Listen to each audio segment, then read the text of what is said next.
Hi friends, welcome back to my channel, and today our topic is idiom and phrases. These are some idiom and phrases which we can use in our daily life.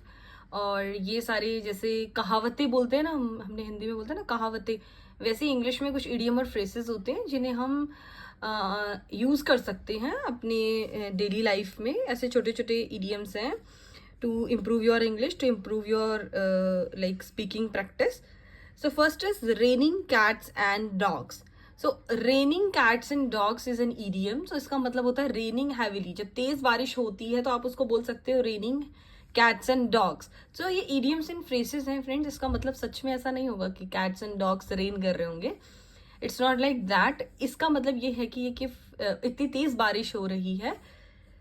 This is one of the idiom. Second is cost N arm and a leg. इसकी cost इतनी ज्यादा है, एक arm और leg के बराबर. इससे आपको पता चल रहा है something that is very expensive, जो बहुत महंगा है. हम उसको इस बोलने के बजाय कि ये एक्सपेंसिव, हम ये भी बोल सकते हैं cost an arms and a leg. Third है once in a blue moon. ये बहुत कॉमन है, जो हर कोई यूज करता है और कर सकता है. Something that happens very rarely. हम बोलते हैं ना once in a blue moon, something that happens very rarely, जो कभी कभी होता हो.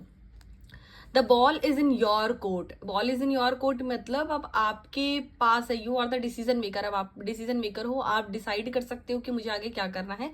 It's up to you to make the next decision और take action. The ball is in your court.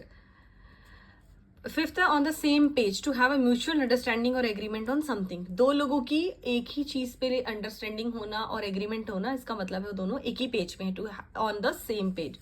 Six है piece of cake. Piece of cake मतलब that is very easy to do. Piece of cake it's just like a piece of cake.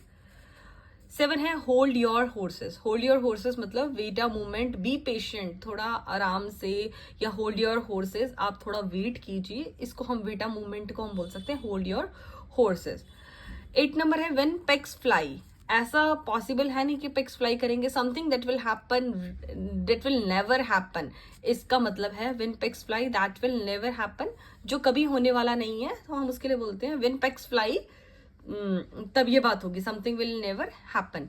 So friends, these are the idiom और phrases. ऐसे बहुत सारी idioms हैं. ये तो मैंने सिर्फ आपको आज 8 ही इडियम्स के बारे में बात की गई है. तो अब हम आगे कुछ और इडियम्स डिस्कस करेंगे और भी चीज़ें डिस्कस करेंगे to improve vocabulary, to improve English speaking. So thank you friends for watching my channel. So अगर आपको वीडियो पसंद आई हो तो please don't forget to like, share and subscribe my channel. Thank you friends for watching.